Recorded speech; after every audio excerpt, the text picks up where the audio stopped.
देखते हैं पॉलिनोमियल का एक बहुत इंपॉर्टेंट क्वेश्चन जिसमें कहा गया है alpha and beta are zeros of the polynomial of this, then find the value of alpha plus beta minus 3 alpha beta.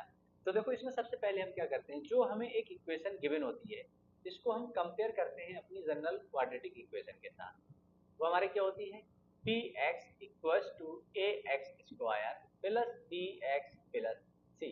अब यहाँ से आप देखेंगे तो एक्स स्क्वायर का कोफिशिएंट इधर कितना है, ए है, और यहाँ पे कितना है, 2 1 है। ए की वैल्यू मिली आपको। यहाँ से आपने देखा कि एक्स का कोफिशिएंट बी है और यहाँ से कितना है, -5 है।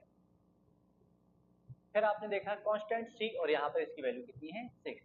जब आपको ये मिल जाता है तो आपको दो पॉइंट निकालने होते हैं, दो रिलेशन निकालने होते हैं। Number one, sum of zeros, जिसको हम अल्फा प्लस बीटा से लिखते हैं।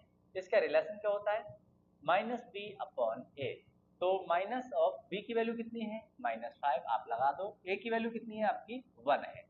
तो यहाँ से आपको अल्फा प्लस बीटा की वैल्यू मिल गई 5। अब आप क्या करते हैं, सेकेंड रिलेशन निकालते हैं जो होता है आपका प्रोडक्ट ऑफ जीरोस, जिसको हम अल्फा इंटू बीटा से लिखते हैं। फॉर्मूला होता है c/a। तो c की वैल्यू आपकी कितनी है, 6, और a की वैल्यू 1। तो यहाँ से आपको अल्फा इंटू बीटा की वैल्यू मिल चुकी है 6। अब आपका जो रिक्वायर्ड था उसकी वैल्यू को हम निकालेंगे। तो रिक्वायर्ड क्या था हमारा, alpha plus beta minus 3 alpha beta. अब थोड़ा सा ध्यान से देखें तो ये अल्फा प्लस बीटा लिखा है जिसकी वैल्यू आपको पता है 5 है।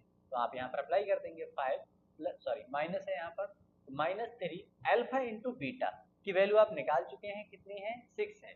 तो अब आप इसको सॉल्व करेंगे तो ये कितना आया, 5 माइनस 6 3 18। आपका रिजल्ट आ रहा है माइनस का 13। ऐसे करना था आपको इस क्वेश्चन।